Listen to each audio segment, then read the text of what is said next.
the Chiefs are not making the playoffs. Raiders are going to win. Chargers are going to get in as well in that wild card spot because I think the Chargers are going to be nice. They're not even making the playoffs. You, Travis Kelce. It's one of those things where the Chiefs had one of those seasons where everyone's like, are they dead? Is it over? Finally, the lack of talent at wide receiver, the drops, all that stuff. Is Travis Kelce too focused on Taylor Swift type of deal? And now all of a sudden, we're back in the AFC Championship again. Like, how much longer can the world doubt Patrick Mahomes? You either die a hero or you live long enough to see yourself become the villain. The same is true in sports, and every great dynasty that spends too long at the top eventually faces the wrath of every other bitter franchise's fan base. Patrick Mahomes, Travis Kelce, and company have officially become the villain of the NFL, picking up right where Tom Brady left off. The trajectory of an elite athlete is always the same. Their come up is celebrated. Patrick Mahomes' immediate emergence as a standout quarterback was a ton of fun for everybody who appreciated the NFL. But the come up starts to fade fast, especially if they're winning too much. Patrick Mahomes has done nothing but win, so now fans are starting to hate him for it. And I mean, hell, it's not even Mahomes just himself. People hate his wife too. Add in his brother and his TikTok page that has annoyed the NFL and fans for years, that just makes it even worse. That's all not even mentioning Travis Kelce and his new girlfriend, Taylor Swift. I mean, they've literally become the latest marketing campaign for the NFL.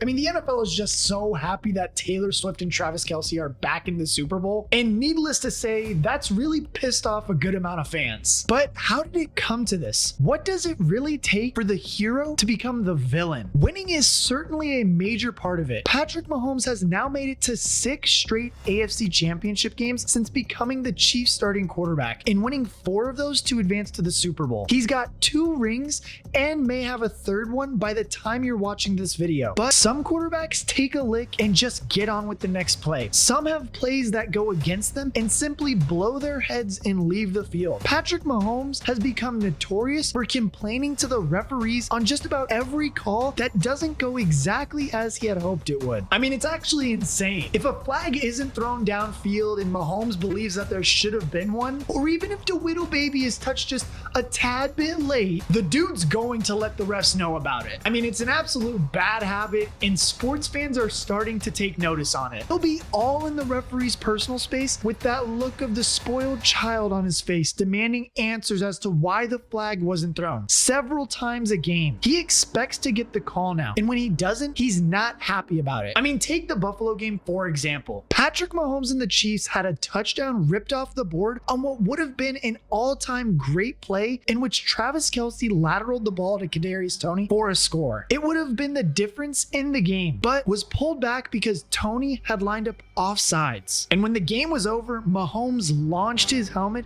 and had to be restrained by several teammates as he let the referees hear it as to what he thought of the decision. He then made it clear to Josh Allen that he thought it was a terrible call when they shook hands at the 50-yard line. Offensive offside, fucking terrible. Fucking worst call I've ever fucking seen, man. And spoke about it relentlessly in the post-game press conference. For him to throw that flag, no explanation, no anything, and I saw the picture, and I mean, he probably is, barely offsides, but for him to take the game into his hands over a call like that doesn't affect the play at all, didn't affect anything. It's just tough, man. And like I said, man, that's a Hall of Fame tight end making a Hall of Fame play that won't be shown because we threw a flag for an offensive offsides. And so it takes away from not only this game and this season, but from a legendary career that Travis has had. And that hurts me because I know how hard he works for it. In all honesty, that was a big turning point with his face and NFL fans around the league. And it was just remarkably ironic that this was all happening considering some of the calls in big games that Mahomes had received himself. And hell, with the big world of sportsbooks taking a prominent stand in the profit and loss column, fans do have a pretty good reason to believe that people at the top of certain organizations might have a way to tip the scales one way or another. Then you just have to, did you memorize those before the season started? Or would you go and rehearse the script before every game? WWF, so it's like, Yeah. we know what's gonna happen, but you still got to put on a show. I mean, often I think that means backing the Chiefs and maybe trying to give them the calls also. Earlier in the 2023 season, Mahomes had been playing horribly against the New York Jets. They were getting whacked offensively, and the Chiefs quarterback had thrown 2 ugly interceptions against the Jets' superior secondary. Then, in extremely controversial fashion, a blatant holding call was ignored on a Mahomes scramble on 3rd down and more than 20 yards to go as he converted for a 1st down. The Jets then forced another 3rd down just 2 plays later. Mahomes overthrew his wide receiver and the ball was picked off once again, and the sideline official immediately threw a flag once he'd seen the ball was intercepted. I mean, that's not really a great look for the NFL, and it only fuels this conspiracy further. Oh, and don't worry, it's far from the only example we have. Remember the Chiefs matchup week 5 against the Minnesota Vikings? Kirk Cousins attempted to convert a 4th and 12 with a throw into the end zone late in the game, and pass interference was called on Snead against receiver Jordan Addison. Kirk Cousins was absolutely smashed as he threw it, and while it wasn't called roughing the passer, it certainly would have been had it happened to Mahomes. Snead then proceeded to take his helmet off to argue the pass interference call, which is a flag all day, every day in the NFL. Instead, the referee politely reminds Snead of the helmet rule and advises he put it back on. I mean, I've never seen some of this stuff before. Remember when DJ Moore did the same thing after the game-tying touchdown against Atlanta? He was ultimately punished and they lost the game because of that. Special treatment to the Chiefs? Absolutely. Oh, but don't worry, it gets worse on that same exact play. The referees then picked up the flag for holding. And then in the slow motion replay, you can literally see Tranquil ripping the helmet off of an offensive lineman. You would think they would have called a face mask, right? Of course not. All of these calls come after the softest pass interference ever resulted in the Chiefs walking into a Super Bowl win over Philadelphia at the close of the 2022 season, which had already given fans a reason to already start questioning the NFL with all of the seemingly blatant favoritism for the NFL's latest darling. It's in the script. It's in the script. The game is rigged for Mahomes and the Chiefs. I think we can just say that pretty much fact. I mean, the same thing can be said for Patrick Mahomes when he was in the Dolphins game and shattered his helmet.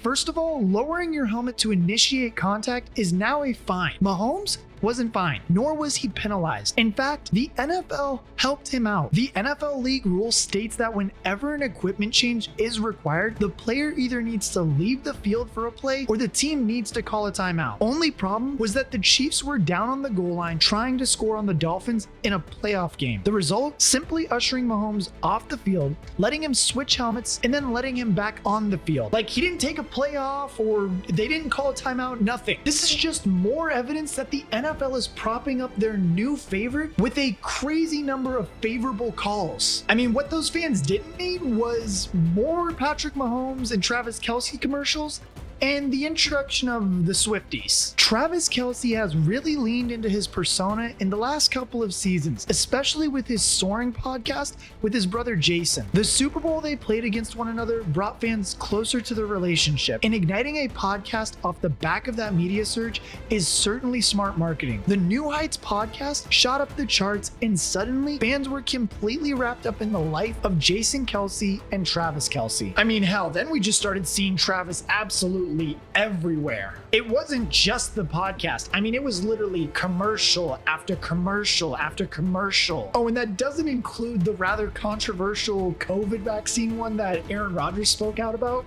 Travis Kelce is just absolutely cashing in on these commercials, and I don't blame the guy. I mean, he's got deals with the likes of State Farm, Campbell's Chicken Noodle Soup, DirecTV, Lowe's, McDonald's, and several more. I mean, advertisers were already shelling out money for the likes of him, Christian McCaffrey, and Patrick Mahomes to get them on their ads. But once he started dating a celebrity superstar, it was over. Everybody wanted this dude. Travis Kelce had attended a Taylor Swift concert at Arrowhead Stadium. According to his own words on his podcast, he had a couple of people who knew her playing Cupid, and eventually the singer-songwriter reached out to him directly. Since then, the rumors of Travis Kelce and Taylor Swift dating swirled around the NFL, And eventually, it became the hit story on NFL Sunday to find out whether she was or wasn't in attendance of all of Travis Kelce's games. I mean, the NFL saw their chance to exploit this new relationship that they had, and they used it to their advantage, and they just started shoving it down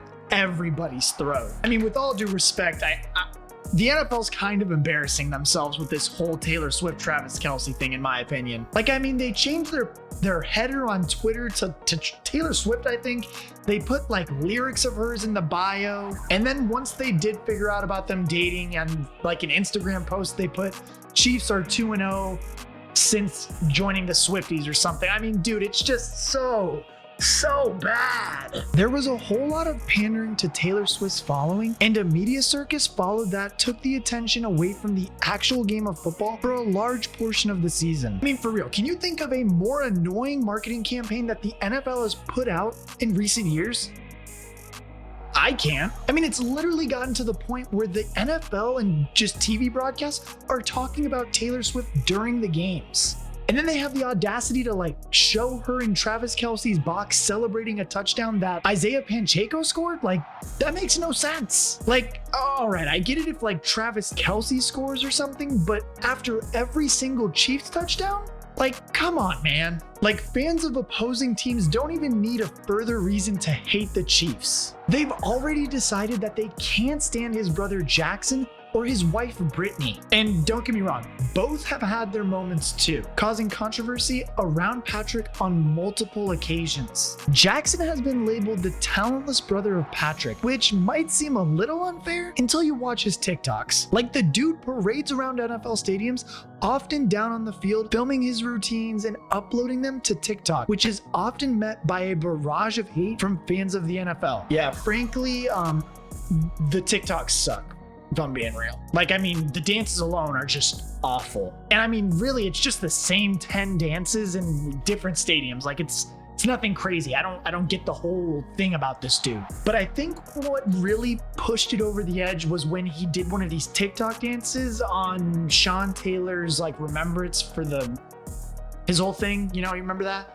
Yeah, that wasn't a good idea, Jackson. Fans were pretty quick to let him know about it too. And while he apologized, it only fueled the fire for their distaste. Brittany's backlash has often seemed unwarranted. She shows up to every game, supports her husband, and goes home. But she too has caused a stir on more than one occasion. She filmed a couple of videos addressing the Chiefs' doubters, and in one of those, she shrieked to all of those who doubted us and hated us and thought we were going to lose this game, guess again. Like, I mean, if you watch it more than once, it might haunt you, bro. I mean, it's borderline cringe, and it's no wonder the Eagles fans wanted to just whoop their ass that year. It definitely isn't the most graceful victory lap from Mrs. Mahomes. She was also filmed spraying champagne all over Chiefs fans from the comfort of her box, which is another of her miscues on social awareness. And between her and Jackson Mahomes, NFL fans were tired of it. Adding Taylor Swift in a barrage of Swiftie references to the concoction is like trying to use gasoline to put a fire out. Fans were quickly enraged,